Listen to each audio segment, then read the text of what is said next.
Well, welcome Interbet Winning Ways fans to our Christmas edition of Winning Ways. We're going to pre-record this show and we're going to show you some quite interesting highlights over the year. Laf's winging his way to Cape Town to try and win the Guineas as I speak, so the Guineas will be in the current affairs. But let's go straight into our three to follow, where we're going to pick up some of the highlights of the year.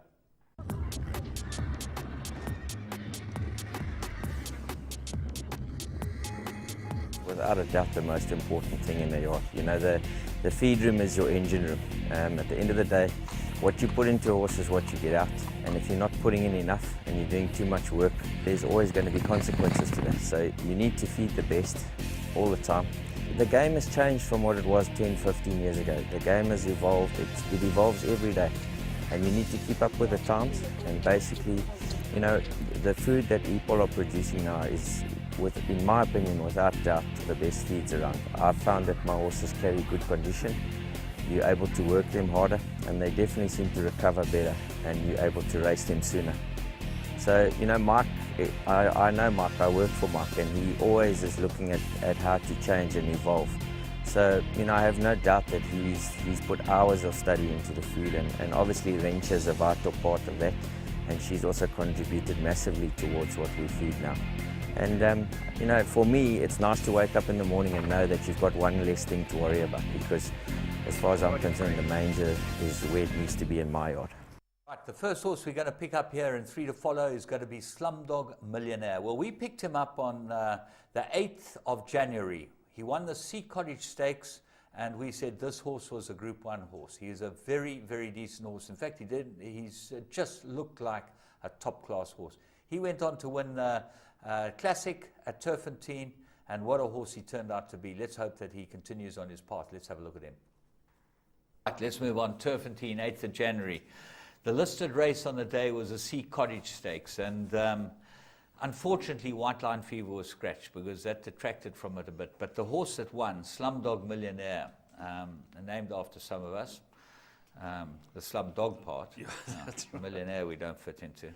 Ended up winning very, very well. This could be a really decent 3-year-old. So let's go and pick him up at the 1800 meter mark. He's only had one run, this horse. Yeah, he struck smartly. He's a very, very nice horse. He impressed me because I watched the horses around him and I thought, well, they're going to give him a race. But Martinez Mini gives it a very good ride again. He gets him out into the race. There he is in the striped sleeves, and he's getting on the fence. Black and gold. Yes, getting him on the fence, and he's going to allow 1 or 2 to go around him. I thought it was like Euro Silver would give him a bit of a race, but it turned out to be no race for a very good horse in the making. Yeah, well, he's bred by the long-time Oppenheimer family manager, Gavin Schaefer, and he must be very pleased to have a last tycoon mare like this hanging around his paddocks. Slumdog Millionaire, only a second start, as we said. Won his first by 2 lengths, beating the Duke. We didn't know that form was good enough, because the form horse here has got to be Zambuca. He's run close enough to a couple of the decent ones for one to believe that he's about 5th in the blue and blue and yeah, there's a mad scramble for second, but as I say, when they turn for home, Martinez let it stride through his hands, and this is a horse I think you really have to follow. Got Derby look about it, hasn't it, James? Yeah, he just looks like a horse that can gallop, and I think that he's probably a horse in the right races you can follow. Whether he's as good as the best 3-year-olds around, which have shown that they're pretty damn good. They're beating the old horses. 3-year-old colts are very good. James, I think he'll make a few of them get off the bit. I think he's a decent horse. He's a very nicely bred horse. I love the way he quickened here. And he's running against Euro Silver. He's just drawing away from Euro Silver. And Martinez is punching him in the hands. The rest are going to fight at second. It's a mad scramble for second, but this is race over.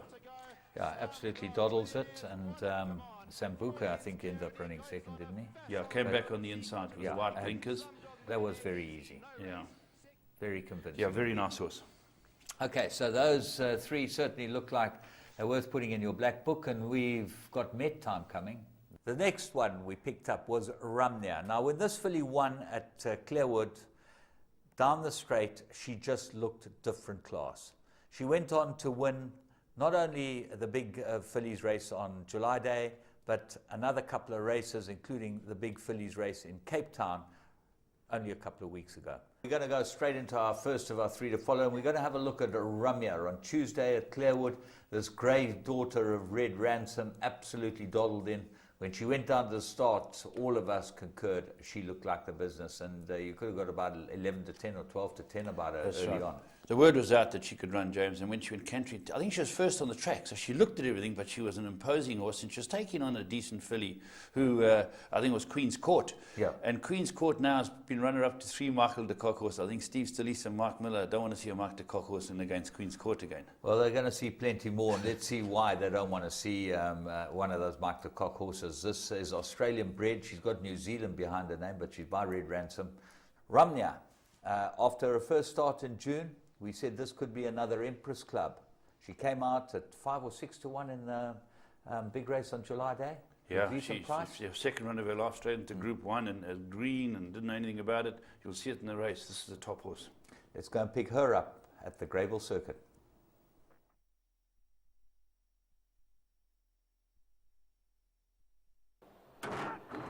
And away they go from the 1400 meter marker. Schiffer came out very quickly as the early leader. Straight Set is right there. All His Secrets trying to overcome that draw, and True Love is on the outside of runners. Lizzie Gray is caught wide out on that outside from a wide draw, and then comes Lady de Winter. It's about 6 or 7 lengths off the leader. Then comes King's Temptress. Illa de Rock is on the outside of runners. They're followed by Diva's Daughter. Ramya is near the rail, about 7 lengths off the leader, followed by Catalonia. And then comes Dylan's Promise behind that one, Firewheel. As they move away now towards the 600 meter marker in the Durban Golden Slipper. And it's Schiffer the leader. On the outside, the grey, All a Secret, Illa de Rock on the outside. At the rail is Straight Set and True Love, then King's Temptress. Along the inside of that one is Ramya with about 7 lengths to go. Then comes Firewheel as they turn for home. And it's Schiffer the leader. Then Straight Set. Now, All a Secret starts to run at the leaders. King's Temptress. On the outside of that, Catalonia. The leader is still Schiffer. Schiffer is the leader. Down the inside, Straight Set. And now Ramya starting to get into the race. But it's Straight Set. Ramya's coming on powerfully now. Ramya on the inside. And Ramya has got up to win it. Second placing will go to Straight Set. Maybe King's Temptress will run third.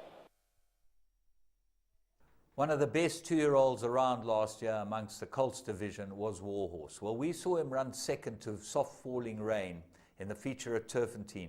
We thought that was an exceptional run. We thought he was Group 1 quality. We said follow him. He ended up winning the big race on July Day as well, the big Group 1 for the Colts and Geldings.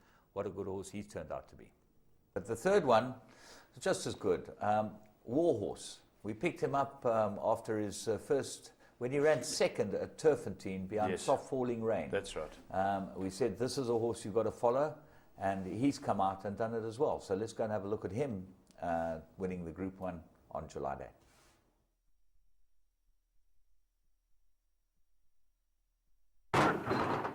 And away they go from the 1400 meter marker. Shimmer and Shine taken up for a stride or two, so too Ottoman. The filly Honorines on the prowl in the early stages. Blushing Peter holds the lead by a half, and Warhorse hot against the steel. Honorines on the outside, close up third, then Danesco. My Jelly Bean back at the rail, the white cab. Fly Me Over's 3 lengths off them. Love Struck's deeper out on the turf. Then we find Captain Dino, the green cab, over towards the inside. Ottomo races 5, 6 off them.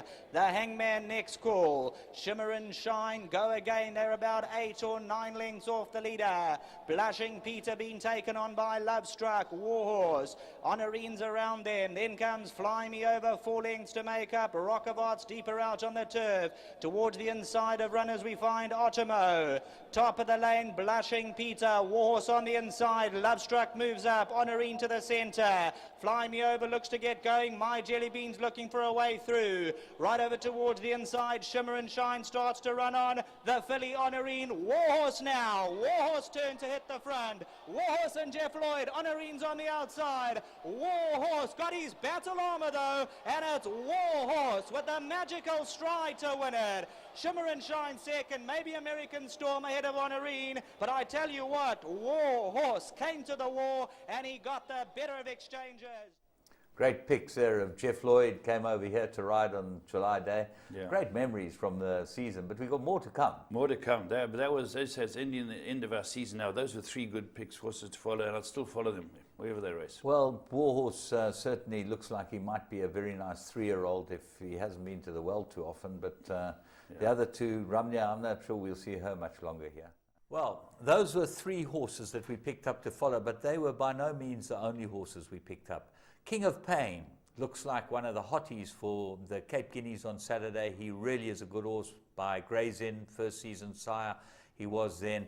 And he was another one that we picked up. Unfortunately, we didn't have some footage for him. But we've seen some fantastic horses run over the year, but none more so than what we're going to see in Blast from the Past. We're going to have a look at the 2010 Queen's Plate in Blast from the Past, where you get a chance to see the great Pocket Power in action. Getting the best from a thoroughbred is largely related to training and its diet. Mike de Kock has mastered this critical balance. Where is Mike de Kock? Yeah, where How is can he? we have a world-class racing event, no Mike de Kock? Wherever you are in the world, to be competitive at the highest level, equine nutrition is first and foremost. Mike de Kock, you're a living legend. Tries to kick the lizards. I've always wanted an edge over my competitors, and I have found the one place I can get that edge was nutrition. The game has been very kind to me, and I'd like to give something back. And so EPOL and I are making my international formula available to all trainers. De Kock has always partnered with EPOL, and together they have developed his own formula, which is truly world-class. The feed is based on many years of research, but now we've pushed the formula further to something that today is a world-class product. I promise you, trainers will see the difference. Mike de Kock feed from EPOL. Available now.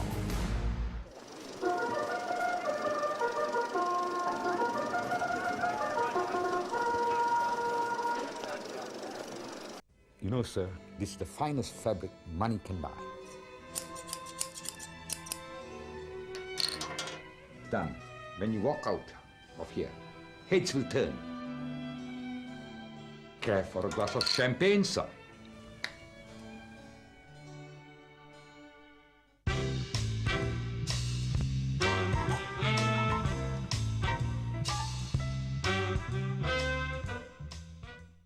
Pocket Power moves forward, goes in, all in line and racing. Got them away to a perfect beginning, and Pocket Power landed with the leading speed. Galtier is now going around them on the far side.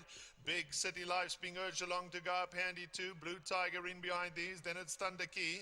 Pocket Power after an alert start as he's back through the field and now setting mid-division and about 5 off them. Fabiani's moved past him up on the outside. They're being followed by Forest Path, who's making a little progress round runners. Strategic News is racing in behind that. Ivory Trail towards the back of the field, and Capel is your trailer, and he's a dozen lengths off this leader. Galtier sets a good pace out front as they go to the 1,000. He has it by 2 lengths to Blue Tiger racing second. Forest Path, the round runners, has gone up to racing that 3rd place. Big City Life is back at the fence, and then it's Fabiani. They being followed then by Thunder Key, 5 off the lead. Strategic News races in behind those. Pocket Power will give them about 6 lengths start as they start to straighten up. Capel is in behind that, and Ivory Trail, the trailer. They're at the top of the lane now and head for home with 600 metres left to go. Galtier is out in front but running on empty. Blue Tiger over towards the inside closest to him, and then Forest Path. Fabiani starts to move in, and now Pocket Power gets a shake of the reins and he starts to close ground. Galtier still in front. Fabiani, Pocket Power towards the outside. Blue Tiger, Big City Life is weaving his way through traffic. Thunder Keys towards the inside. Pocket Power's now being asked to get out of them and asked the question in earnest, and Pocket Power responds as he usually does. Capel is charging home from the back of the field, but Pocket Power is out in front. Capel trying all he can, but you can't beat the champion. Pocket Power over Capel, got tight for 3rd. Big City Life and Fabiani. Strategic News behind those. Then it's Forest Path in behind that. Blue Tiger, Ivory Trail, and Galtier the last to finish.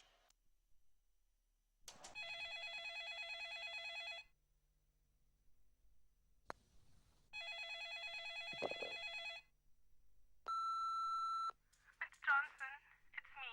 Please call me back. I have clients at the office. I don't know what to do. Are you coming in at all today? Please ring me urgently.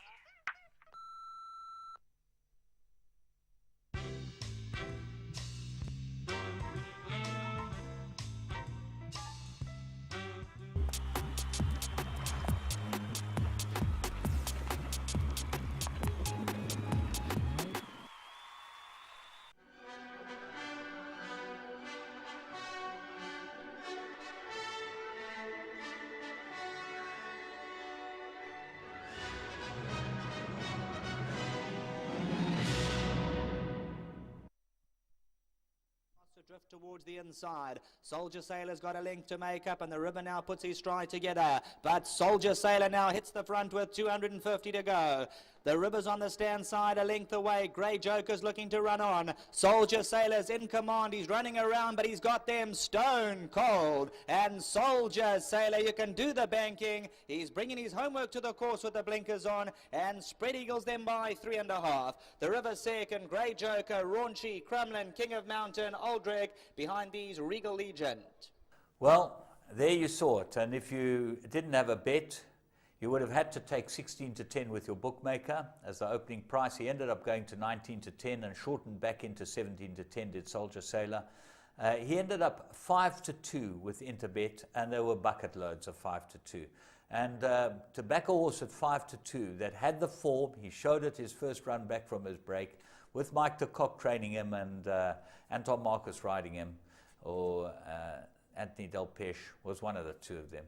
Who knows? Who cares? We don't care. We're going on to current affairs.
Well, in current affairs this week, we only have one topic, and it was the big race in South Africa.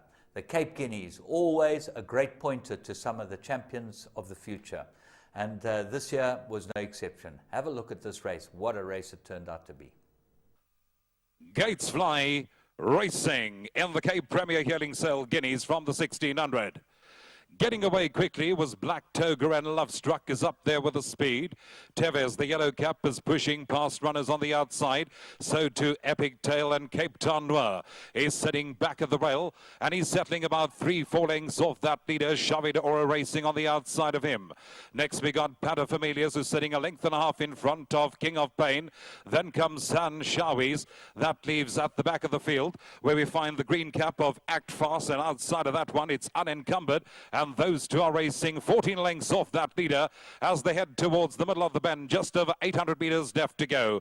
Black Toga's in front, cutting the field along a length and a half clear.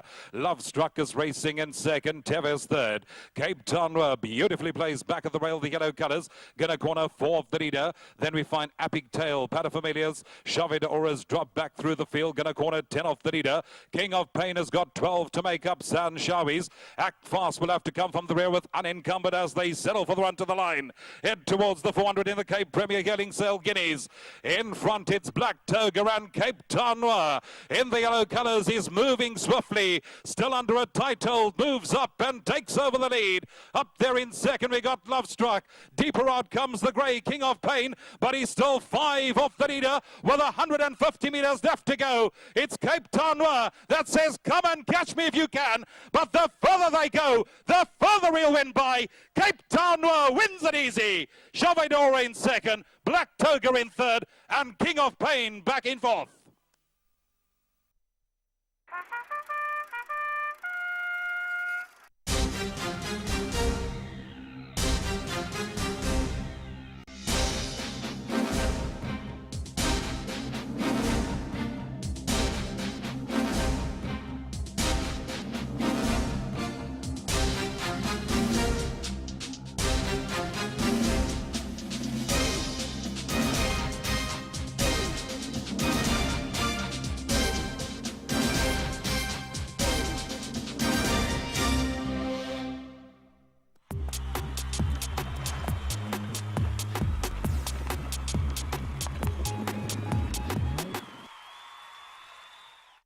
Fierce commanding Jewel winding up. Find your next racetrack star at the Magic Millions Gold Coast Yearling Sale. Atlantic Jewel. Nikita's clinging onto the lead. 8 of the past 10 Golden Slipper winners offered at auction was sold by Magic Millions, including the champion colt, Piero. Piero drove through, took the lead in the slipper. The best yearlings by the world's hottest sires offered at Australia's holiday playground. Dear Demi.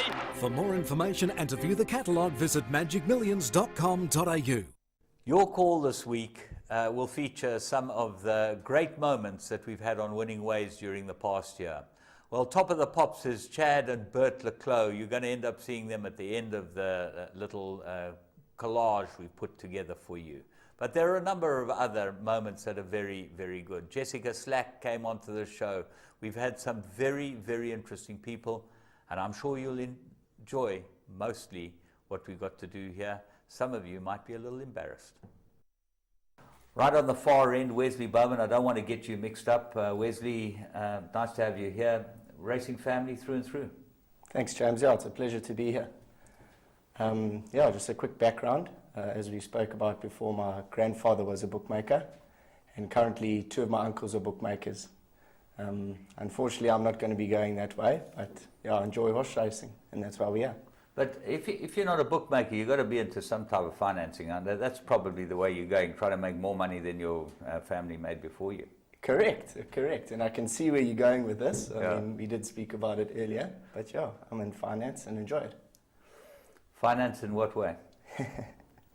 I'm a financial planner at an accounting firm in La Lucia. Okay. So you look after rich people's money. Correct. And as you would say, I try and make them poorer.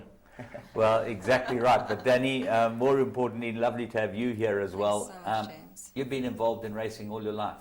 Yeah, I have. I mean, there were days when I couldn't even walk, and I was going to Ormond Ferraris training in the morning, and then ended up back in Joburg at Runkeys, coming to you for many, many years. And my parents have been involved in horses, and I followed it, and now I eventually got involved in my own horse. So. Well, your own horse is none other than Beach Beauty. This is not your first horse.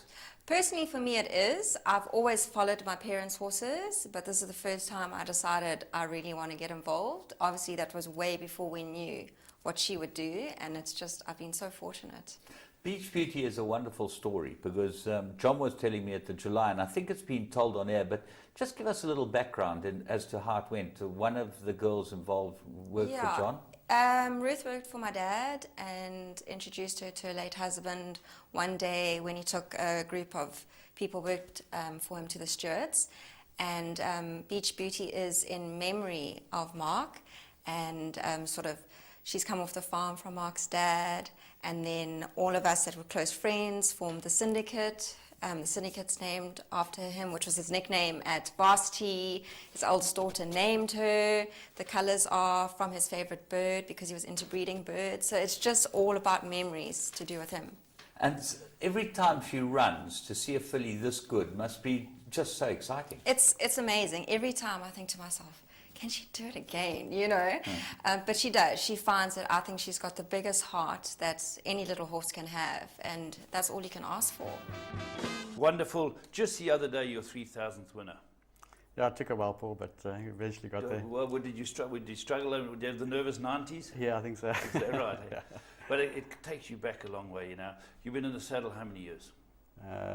40 years next year. 40 years in the saddle. That's a wonderful long time. Let's start at the beginning. What made you get into racing? Obviously, your size was a fact of it. Who pushed you? Prompted you to go? No one pushed me, but I grew up with horses. I've been riding since I was about 4. The first time I got family surrounded by horses? Yeah, always had horses in the family, and my mother used to teach riding at one stage. And it was just a natural progression, you know, and I was very lucky to eventually get into the academy. A friend of mine who was in school with me, he applied, and unfortunately he got turned down, and that was the first I'd ever heard of it, and took my chances, went up, and managed to get in. Where was the academy when you joined? It was still at Marion Hill. Marion Hill. Who was in your year? You always get your years, you look back to your years. Who were the scallums with you? Well, Robbie Hill was there, and Basil, Tex Lorena, the guys. Some good Toby riders. from Some Burma. good riders, yeah. And Basil is obviously a household name because he went overseas and made himself famous. The Prince, Robbie Hill, he was riding winners between here and Mauritius. So, did success come early to you as an appy? Not my first. When I first went back to Cape Town, I think the first few months I had quite a bad fall, and I just had one winner. I had a bad fall. I was off for a few months, but my first 2 rides back after that fall, on the same day they both won. So I was with a very good trainer. I think Ralph Rickson was fantastic. Fantastic to me. He pushed me all the way. And he gave me a good comeback, so he gave me a lot of confidence. And after that, basically it went pretty well, yeah. When you apprenticed to Ralph Rickson, did he have a first choice rider ahead of you? No, not really. Well, he had Tom Rackley was riding for him at the time, and he used to use Bert Abercrombie quite a bit. But he used me a lot, I must say. I was very fortunate. Very fortunate. Clarice, great having you in the studio. Thank you, Mr. Goodman. Now, how did this all start? You're a Mauritian. Yes, yeah. It's all started in Mauritius. Like from small, I just enjoy riding horses, and always in my mind about riding horses and becoming jockeys. My dad used to go to a race course, and I always used to follow him.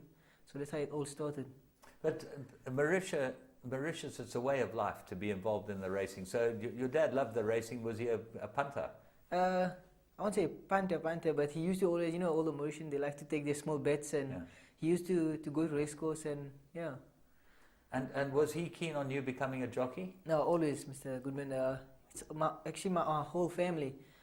Since I was smaller, I always used to be more interested in horses, and I always used to put DVDs on and watch, So that's how it all started, and that's how I told my dad one day or so.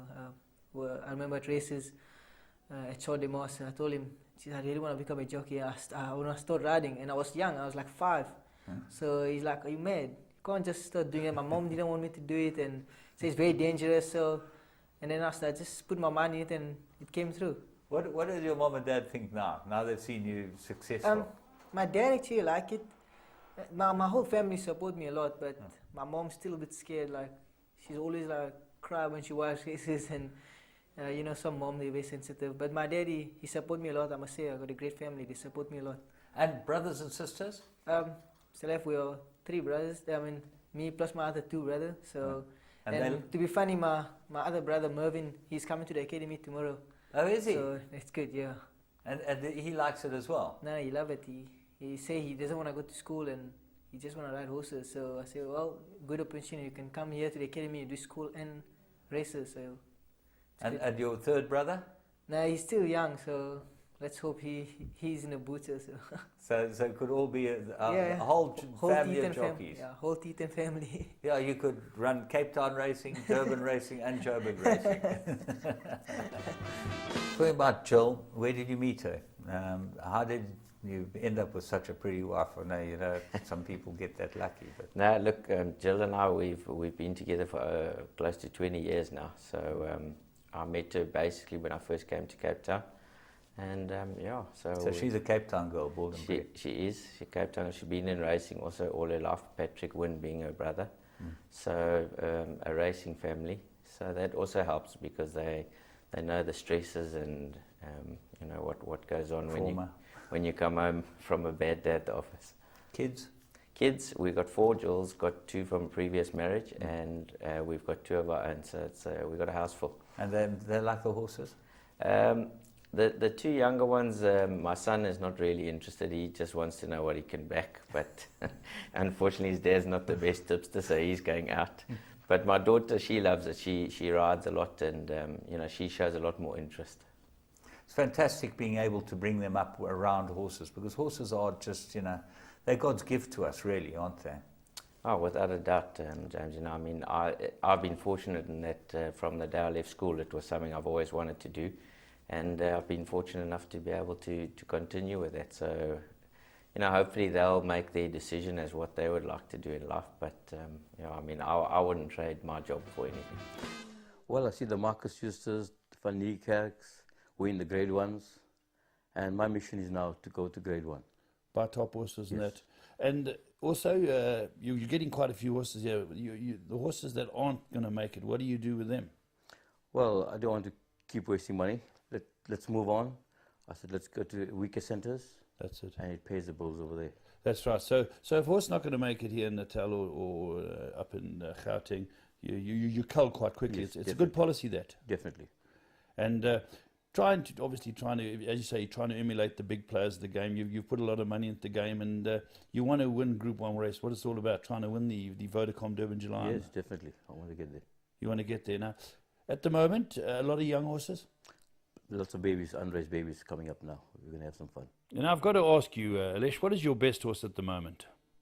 Well, at the moment, it's Love Struck with your stable. Yeah. We think a lot of it. Yeah. And we're waiting to see. Wait and see. He goes for the Guineas soon, and that'll be a good benchmark to see how good he is. Definitely. Yeah, you're going to have a bit of fun with him. Okay, so that's interesting. But a lot of people don't know that in 2 years you had 50 winners. Yes, that's a good achievement. It is. That's amazing. Who was your 50th winner? Can you remember? Yes, it was Sullingdale on Gold Cup Day. She's been good to you? Yes, she's definitely been good. You had those 3 very good fillies, Rapid Flow, Saltwater Girl, and Sunnydale. They won over 20 races between them. We ran first and second in the Gold Cup. And Gold Cup Day? Yeah, on Gold Cup Day. Gee, that's fantastic. Yeah. So you've always liked the social side of it. You bring your family to races. And have you got your whole family involved now? I know your wife, niece is involved. Yeah, we love the game. And we just love the game, so we're enjoying it at the moment. Yeah, and you get out there and you've got a few friends you race with. And I see your brother loves his racing too. Yes, he's starting to get into the game now. Yeah, so it's good. So I like the policy that you've got, that you go out there and try and find good horses. And you'll be going to a lot of the major sales to try and buy? Yeah, we're thinking of going up to Australia in a couple of weeks' time. See what we can get there and bring them to Durban. Yeah, that's the way to do it. Now, a lot of people don't know that you're an athlete. You know, people just see you on the course. But before we talk about your running career, you've also made a mark with the way you dress. I like my colours, my red, white, and blue. Yeah. And what made you pick those colours, firstly? It's a long story. It's the colours were given by another jockey. He picked those colours for me, and it's the colours of the Seychelles flag. Okay, well, listen, you're leaning towards our friend Del Pesh. Yes, it was him. Yeah, it was his colours. Is that right? Yeah, eh? he picked the colours for me. Because now people, the household colours, everyone seems to get to know your colours because you've got so many runners, which is wonderful. 4 9s. Yeah. Tell us about him. He was a 21st birthday present from Grandma. Yeah. And he was called 4 9s because he was born on the 9th of the 9th, 99. And he was really fun. He became the sand specialist. In fact, I think of all the horses, he's the one who won the most races for me. And it was just really fun, and it was all in the days when Mike and I were living at White Hills, and it was wonderful. And I remember him winning. He then went, funny enough, so silly, but the race I remember clearest in my head was he went down to the Flamingo Casino Sprint or something. Yeah. And it was a false start, but most of the jockeys didn't know, so they ran the whole race properly. And I won it, because my jockey didn't know it was a false start. And I was thrilled, because I'd won this huge, big sprint race, and then they said it didn't count. But I always felt like it counted. Did they take them back to the pens and race the race again? Yeah, they did. They did, and yeah. you didn't win it the second time? No, but I'm sure it was rigged the second time. Okay, doing it to you on purpose. Should I reject this phone call? Well, maybe answer. Maybe it's really important. You know what it is? It's from. I can't take the call because I can't get the phone. The phone stopped now completely. Oh, it just says it's stopped. It's a nice ringtone, isn't it? So take that phone and put it away. You know what the problem is? We've got to call the show off at the end of it. Wonderful to watch that. What a very what good strikes you about that little insert that you see? What strikes me? Yeah. What immediately struck you? No, I have no idea where you're going with this, James. Where are you going, James? Tell me what are you talking about? But, well, what immediately struck me is how beautiful the girls are that go racing. Oh, fantastic. That's what immediately struck me. Yes. Okay, there's a lot of waiters around, and yes, a lot of Toyota boxes and all types of things. Yeah. But the girls, sure. I didn't know you had a wandering eye, James. Wandering? Yeah, wandering. Now, talking about beautiful girls. Oh, I say American. Vin Diesel's English, he's Afrikaans. Okay, so he's Vin Diesel's brother. Then you've got the Heuvel's fantastic. Have you heard them? You know what that means? Die Heuvel's fantastic. Yeah. Something fantastic. Heuvel. I don't know what's Heuvel. It means the atmosphere is fantastic. Oh, the atmosphere. Yeah. And there's someone else? No, wait. I'm getting this. Well, we've got a scar producer. Hill. The Hills are fantastic. The Hills, Robbie Hill and Robbie Hill Hills and Prince Hill, they're fantastic. And then we've got, they're all talking about Johan Blake. Yeah. Is he He an ran a great Afrikaans race. guy? Yeah, he's an Afrikaans guy, Johan Blake. He sang that song, Captain. You know that? Johan Blake. Yeah. Okay. Very good. I can't take it any longer. We're going to move straight on to current affairs, where we've got the race of the race horse of the century. We've got the human race machine, and we've got the race horse of the century running. So let's have a look there. Well, hi there, racing fans, and well done, Laf. You know, nice start to the show. Nice start. Yeah, I thought the yeah. phone was off. Phones are meant to be out. Well, let's get back to the beginning. And hi there, racing fans. Welcome to the uninterrupted version of Winning Ways, where Laf is back in the studio, but ready to move. When it all finishes at the end, there's always Michael as a party with everyone, and it's great. Everyone gets together, and we took a photo of you, really enjoying yourself. Now, I'd like to show the public this photo because it reminds me a lot of me in my youth. Let's have a look at the photo there, Kev. Okay. I think it's a pretty good photo. Me and Usain Bolt. Yeah, you and Usain Bolt. Kev, you still look a hungry man.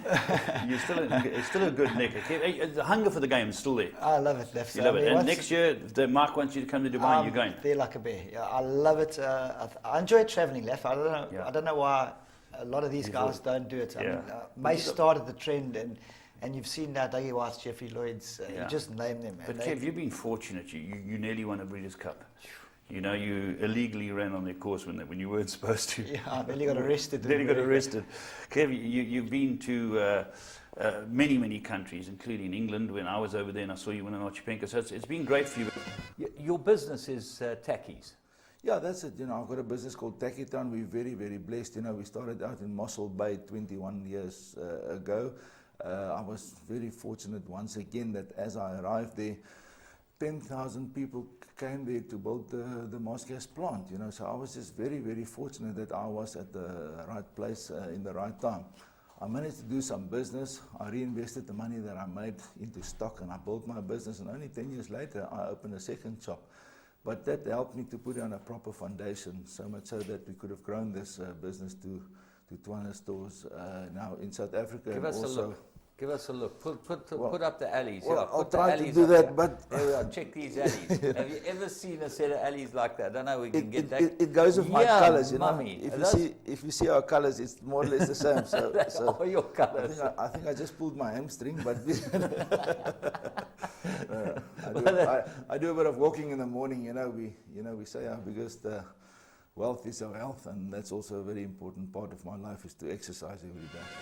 We got a picture, which we asked people some pictures, yes. and let's give the background to this. Nicholas Shearer, found an old photo album in his garage. He's a stipendiary student in Johannesburg. He was a jockey, Nicholas, and very kind of him to send this photo album down. Now, this picture was in the photo album, but it was a very interesting photo album because it was the Jockeys Association in those days, and all the fundraising they did. There were lots of pictures of Patrick Wynne and lots of guys who did tremendous amount of work for the Jockeys Association. Paul Gadsby, he was one of them who's training now. But this picture fell out of it, and we couldn't help but put it up. Let's have a look and see if you can work out who it is. Right, there's the photo.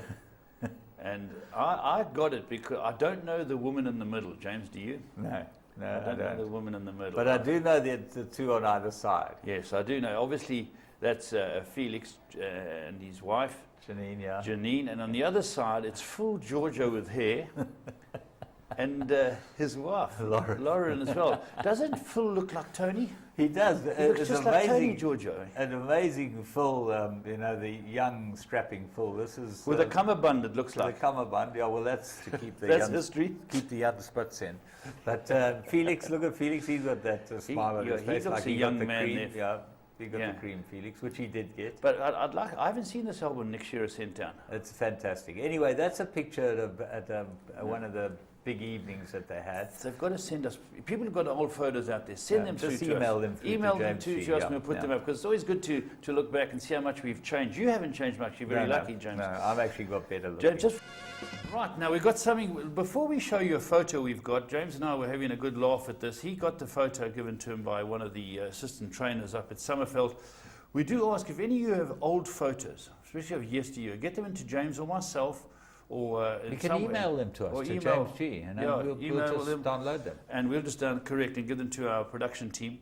And here's a photo of 4 racing personalities. Now you can have a look at this. A lot of you will be sitting there saying, I know who. We'll give you a moment to try and work out who's who. One of them is in the zoo. You can see the bars on the window. The trick question is, which one of these 4 isn't a jockey? Yeah. And which one's wearing a crash helmet? But you can see the Dr. Hilda Podler's colours in the background, which is a little bit of a giveaway. Oh. But these are 4 racing people, all still actively involved in racing. And they've changed somewhat, James? Yeah, you can see how time ages you. Age times you. Yeah, Mike Cassie. Yeah, in the white shirt. In the white shirt has certainly got a little more rotund and less hair. Yeah, he's starting just to go into the summer of his slim body days there. You can just see it. Michael was a good-looking boy when he was young. Oh, don't worry, he could pull him. Yeah, he could pull him. I don't know what that means, but well done to you, Mark, if you could pull him. And that's Michael as his hair just starting to, he's got like a bunch of rabbits going off a cliff. It's a receding hairline. And that was him. And alongside him is Waishong Mowing, the legendary rider, the man who booted Horse Chestnut around the world. Well, he didn't ride him in America, but great rider. The guy holding up the banner will stump a few people, James. Yeah, he will, yeah. Yeah, he's a stumper, but don't worry, he's got a temper. If you don't get his name right, he's going to come and donner you. He's the guy who gave you the photo, I believe. Yeah. That's Frickie. Frickie Kraling. Frickie Kraling. Who was Mike de Kock's apprentice. Yeah, he's also been around the world. He rode, his big claim to fame was riding a horse called Golden Horde. I think they pulled the biggest move I've ever seen in my life. Gosforth Park, he put Frickie Kraling on. Sorry, picture, we're not finished there. Yeah, can we just go back? On the right-hand side, with hair, the original Poison Dwarf. Now, he's one of my favourite guys. I love him too. Yeah, Johnny Gerudis, an absolute gentleman. He's the and nicest there he is. That possible. pose he's using, and that's James, why I can say it about him, because you know what he does. He knows that it's in jest. Okay? James, that pose, is that from a movie or something with a hand? I don't know. On the I think he belt? thinks he's. What was that guy's name? John. It's not Travolta. It's not Travolta. Definitely, it's not a Travolta. Not John Wade. Yeah. Not John Wade, but he's better on a horse than John Wade.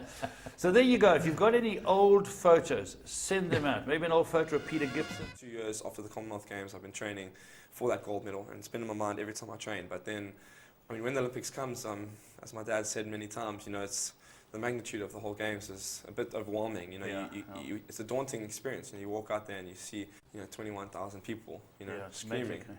So it's, it was very special. Yeah, it must be very special. So, as an early age, I say you're getting better and better and better, and you realise you have these goals. Now, going out there, do you stay in the Olympic Village, or were you able to stay with your parents?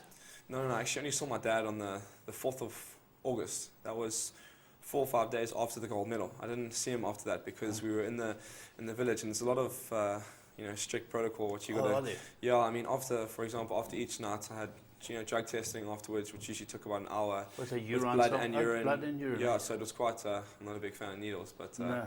So everyone has to do it. You make the final. Yeah. Oh, they pick the guys who get in the results, eh? So they test you every night, and I had a press conference every night for international media, and I think it kind of takes it out of you, so you can't, go and see anything else. You didn't realise your dad had gone viral. No, not at all. I remember. I'm sorry, I thought viral was a disease. What so happened was, what disease have I got? My family live over there, and I spoke to my daughter, and she had texted me that she had won. She said Chad Leclos has won the gold. I said fantastic. And most of the racing crowd were down the coast in a golf tournament, and the news came in the middle of the speech. I said, Chad, there was a big cheer, and my daughter phoned me the next day and said, fantastic. But have you gone to TV and look up his dad? I said, Bert. She said, I know Bert well. Bert, did you realise, did they say, hang on, they saw you in the crowd, so emotional, they say, come and have an interview? Yeah, Mark Foster walked up to me and said, okay, come with me. Can you come and have an interview quickly? I said, what? And he just took me away. You take him. Yeah, and then I was. I think maybe they had the same shirt. Look, I can have a look with it. My God, that's not bad. But you know, and then suddenly I was talking. I mean, how do you expect me? I mean, you've got your own kids. When they make when they go and they make the under-14 basketball team or whatever it is. I'm getting you. Hey, Bert, you know what happened? My daughter, my son made the school team. Yes, fantastic. How do you want me to behave when they won a gold medal? I was keep myself under control. If I had really behaved properly, well, you know, it would have been a catastrophe. Your chirp, the kids are all using in England. Oh, we love. Oh, we love. Oh, we love. Oh, Unbelievable. Unbelievable. Yeah, that's the Robert says that. Well, he says I owe him. And another guy that commentator. Yeah. Yes, that's right. Blades. Yeah. That's right. But Bert, it came over as, I read the articles, Dad of the Year. Yeah. Got to get the Olympic gold for Dad. I'm on it tomorrow night, live in front of all of BBC, which is about 4 billion people. It's on every internet. And what are you Well, I'm commenting on Claire Balding's book. She's come out of the closet, so to speak. Yes. And I've read her book. Yeah, have you read the excerpt? Yeah, I've read the book, and I'm going to comment on it. I won't comment now because of course, you want it know, tomorrow. I want to, she's an extremely talented girl. You know, she was a great writer. She got too heavy. I read excerpts of her book too when I was over there. But very nice lady. Very nice. I didn't know who she was. But everyone knows you now, Bert. Well, it was an amazing moment. And then when you finished the interview, you obviously went back down to Geraldine. Did you know it had gone viral? No, nothing. Never a clue. But the next day, and the days after that, girls would see me in the street, women with their babies. They say, "Oh, please, Bert, please, Bert, have a photo of the baby." I said, "The baby's going to cry." And she says, no, he's not going to cry. I don't care. So I pick up the baby. Wow, he's not crying. I said, I told you he's going to cry. She said, I don't care. I want a photograph of the crying baby like this. That was fantastic. Now, I believe you met Roy Hodgson. Yes, Hodgson. Yeah. Nice man. Very nice. What did he got you from the No, we were at the bigger house. What's the big house? Omega House. Omega. Okay. Omega is one of his sponsors. Oh, the watches? Yes. Okay. Did you get a watch? You know, it's a long story. He got a 140 grand watch. Yes. His coach got a 150 grand watch. Me, I had to buy 120 rand watch Well, because I was jealous. You see, 20 pounds, and I bargained with the lady. So there you met Roy Hodgson. Yes, very nice. Wonderful. He's coach of England, Yes, and he knew who you were. Yes, of course. Of course. He said, of course, naturally, you know. And he had a chat with you about Chad and the success and what it is to be a winner.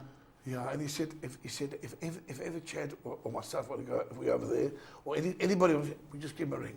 Is that right? Any game we want to go, it'll be a privilege to have a fine young man like him and a piece of biltong like me. So Chad, let's get back to you. It's absolutely wonderful that you've attained this success. Now, obviously, you've got to take it further. So have you got this year mapped out or next year mapped out? How does it look? No, this year is very busy. We have the World Circuit Series, which is like the Diamond League for running. Yes. And we race basically 7 different competitions, 7 countries, each being over 2 days. So you can understand the whole Olympic program is crammed into an hour and a half. So you have over 2 days, and we do that in 7 countries. So it's over about 6 weeks, and we basically train and race at the same time, and it's for quite good money. So everyone does it and follows the circuit, as we say. And then I have the World Short Course Championships, which is the 25-meter pool. That's in December in Turkey. So that's going to be. So you're still in hard training. I took 5 weeks off. I had to. I had a. It was, of course. It was very busy. All And, the interviews and things. and I think. All right. Yeah. Well,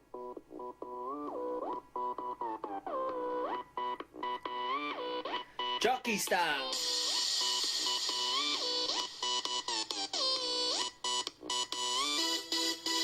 When we get to the races, we usually start sweating, while all you guys are outside doing all your betting. That burger I ate last night, now I am regretting, then it's done. Well done, my son. I've got my helmet here, it saves me when I'm steeplechasing. Got my colors here, it's nearly time to go racing. Got my trainer there, He's talking to his owner who's a millionaire, and he's just standing there. We don't care. Dangerous, crazy, scary, but we're insured. Yeah, we're insured. Yeah, we don't like losing on our horses because we tried to beat that guy. You all know him as the champ, Tony McCoy.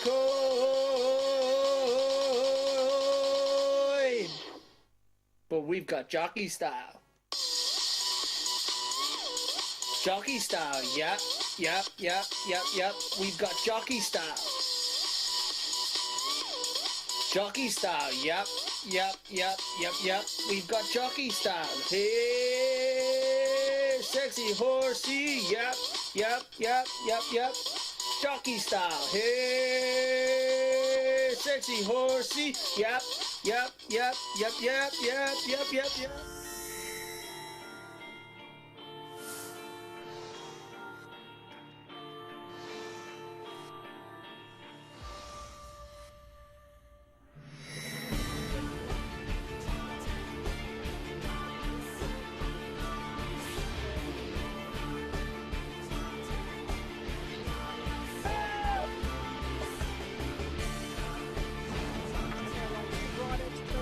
Second position by Military Moses, giving them a bath. That's one of the biggest millions I've ever seen. Graceful Anna, the leader. Graceful Anna.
Interbet gives you a unique perspective on the event you wish to wager on. The trading screen provides a complete status picture, enabling you to make a more informed decision. For example, take a look at the percentage at the top of the back column. The closer the number is to 100%, the higher the overall wagerings become. If you watch this number over time, you will see that it starts off relatively high and drops as the race time draws near, improving the betting position right before the race. To see where the action is taking place, you can see the odds column to see the situation for each horse. Green means that there is more money on the horse and therefore the odds are shortening. Red means that the odds are drifting, and black means that there has been no change. You can use these trends to better anticipate where the market is going and make more informed decisions when placing a bet on request, for example. Remember that as the race time gets closer, there is a chance you will run out of time and that your bet on request will not be confirmed also increases. Wagering on horses requires knowledge and luck, and we are here to help you gain the knowledge and get up-to-date information so you can make far more informed decisions and get an action-packed experience.